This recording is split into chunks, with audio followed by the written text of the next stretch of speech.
Hello everybody, Depressed Kid here.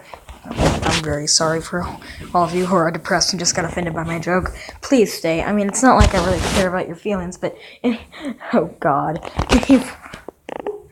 Wonder how many subscribers I lost from that, man. Oh god. So anyway, yeah, we're gonna be doing Chapter 4 of Death Troopers. And I'm about to go to bed. It's 8:37 p.m. And I just got finished recording the friggin' why I'm sad that there is no Doom, there's no Snap Map in Doom Eternal. And yeah, so to resolve my sadness, I wanted to read an even more depressing, a good story. Well, Death Troopers, more of it for you guys, since I haven't really been doing that. So Chapter 4, Medbay. Hey, Waste, Zahara Cody said. Are we there yet? The 2-1B surgical droid looked up at her with a blank stare. It had been in the process of injecting a syringe of Colto into the left arm of the Doug inmate, lying in the oversized med center bunk between them. Within seconds of receiving the injection, the Doug writhed and rolled up onto its back, twitching its lower legs beneath the sheet, then stiffened and lapsed into a very convincing state of rigor mortis. Congratulations, Zahara said. You killed him. Looks like you saved the Empire another 400 credits. Reaching over, she tapped the surgical droid on the shoulder. Job well done. Way to be a team player. The 2-1B looked at her in something like alarm. But I didn't. Let me do a quick test, just to confirm time of death. Zahara reached down and rolled the Doug sideways, pushing it over until it fell out of bed with a thud.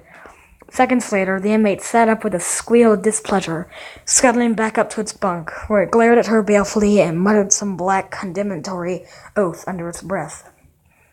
Looks like another miracle recovery, Zahara said, and smiled. Another one of your many skills, apparently. A most irregular approach, Waste intoned, and something deep inside its torso cowling clicked and whirred.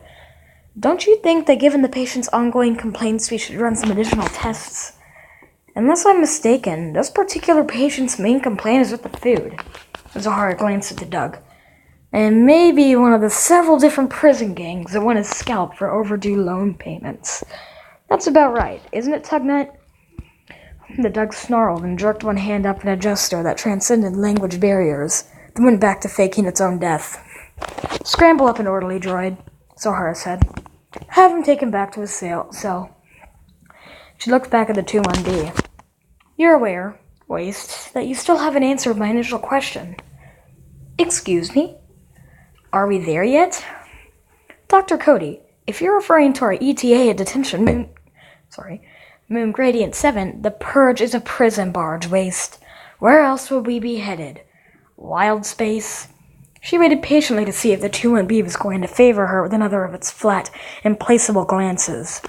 Throughout the last 3 months of working alongside the droid, Zahara Cody had come to think of herself as a connoisseur of such reactions, the way that some people collected rare pseudogenetic polymorph species or trinkets from older pre-imperial cultures. We've already dropped out of hyperspace.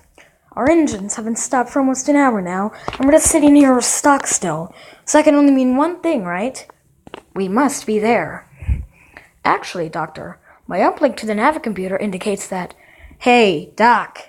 A blunt finger reached out from behind Zahara and prodded her somewhere in the vicinity of her lower spine. We there yet? Zahara looked over at the Deveronian inmate sprawled languorously on his side on the bed behind her, then turned back at our surgical droid. See, Waste? It's the question on everyone's lips. No, I'm serious, Doc, the Deveronian groaned, peering up at her from the depths of melancholy. His right horn had been snapped off mid-trunk, giving his face a particularly lopsided look, and he poked himself in the abdomen and groaned. One of my livers is going bad. I can feel it. Thinking maybe I caught something in the shower. May I offer a more likely diagnosis? The 2-1B scurried eagerly around Zahara, already exchanging tools with its servo grips as the internal components of its diagnostic computer flickered beneath its torso sheath. Liver damage in your species is not uncommon. In many cases, your silver-based blood results in depleted oxygen due to the low-level addiction to the recreational use of... Hey, interface! The Deveronian sat up, suddenly the robust picture of perfect health, and grabbed the 2-1B's pincer. What are you saying about my species? Easy, Gat. He doesn't mean anything by it. Zahara placed a hand on the inmate's wrist until he released the droid. Then, turning to the 2-1B, Waste, why don't you go check out what's happening with the transition in B-17, huh? His temp's up again, and I don't like the last white counts I saw this morning. I doubt he'll make it through the day. Oh, I concur, the droid brightened. According to my programming at Reno State Medical Academy, right. So I'll meet you later for afternoon rounds, all right? The 2-1B hesitated, seeming briefly to entertain the idea of objecting, then walked away, clucking softly to itself in dismay. Zahara watched it go, its gangling legs and oversized feet passing between the rows of bunks that lined the infirmary on either side. Only half of those beds were full, but that was still more than she would have preferred. As chief medical officer on the Purge, she knew that at any given time a large percentage of her patients were dogging it, either prolonging their stay in Medbay or faking it entirely to stay out of gym pop. But it had been a long trip and supplies were low. Even with the 2-1B, the prospect of a legitimate medical emergency... You okay, Doc? Looking down, she realized that the Deveronian was watching her from his bed, fidgeting nonchalantly with his broken horn. Sorry? I said, you all right? You look a little... I don't know. I'm fine, Gat. Thanks. Hey, the inmate glanced off in the direction that the surgical droid had gone. That bucket of bolts won't hold it against me, you think? Who, Waste? She smiled. Believe me, he's a paragon of scientific objectivity. Just throw some obscure symptoms at him and he'll be your best friend. You really think we're almost there? She shrugged. I don't know. You know how it is. Nobody tells me anything. Right, the Devis said, and shook his head with a chuckle. Aboard the barge, there were a few phrases that circulated among Gym Pop endlessly. Are we there yet? And they expect us to eat this stuff? We're chief among them, but nobody tells me anything was also a big favorite. Over months of service, Zahara had adopted these phrases as well, much to the chagrin of the warden and many of the ICOs, most of whom held themselves up as an example of superior species. Zahara knew what they said about her. Among the guards, no real effort was made to keep it subtle. Too much time spent down in the medbay with the scum and droids, and the little rich girl had started to go native, preferring the company of inmates and synthetics to her own kind, corrections officers and stormtroopers. Most of the guards had stopped talking to her completely after the situation 2 weeks ago. She didn't suppose she blamed them. They were a notoriously tight-knit group and seemed to function with a groupthink that she found downright nauseating. Even the inmates, her regulars, the ones she saw on a daily basis, had noticed a change in the way she'd started spending extra time training Waste, preparing the 2-1B not as her assistant anymore, but as a replacement. And although there hadn't been any official response from the warden, she could only assume that he'd received her resignation. After all, she walked into his office and slammed it down on his desk. There was no way she could keep working here. Not after what happened with Von Longo. Take a girl from a wealthy family of Corellian financiers and tell her she'll never have a care in the world. Ship her off to the best schools, tell her there's a spot waiting for her in the intergalactic banking clan. All she has to do is not mess up. Keep her nose clean, uphold the highest standards of politics, culture, and good manners, and ignore the fact that compared with what she's used to, 99% of the galaxy is still hungry, sick, and uneducated. Embrace the Empire with its quaint lack of diplomatic subtlety and strive to overlook the increasingly uncomfortable squeeze of Lord Vader's ever-tightening fist. Flash to 15 years later. The girl, now woman, decides to go to Renal to study, of all things, medicine. That dirtiest of sciences, better left to droids, full of blood and pus and contagion, hardly what her parents had hoped for. But the decision is made to indulge her, based on the hope that this is just an idealistic whim, and soon enough little Zahara will be back to take her rightful position at the family table. After all, she's young, she has plenty of time. Except it doesn't play out that way. 2 years into Renal, Zahara meets a surgeon twice her age, a craggy veteran of hundreds of humanitarian missions beyond the core worlds, who opens her eyes to the true need of the galaxy around her. The mismatched love affair runs its course predictably enough, but even after that part of it winds down, Zahara can't forget the picture he's painted for her. A Merle of staggering need, beings whose desperation is utterly beyond her kin. He reminds her that the poor are out there in their countless millions, humans and non-human alike, young ones dying of malnutrition and sickness, while the galaxy's upper echelons bask in self-induced oblivion.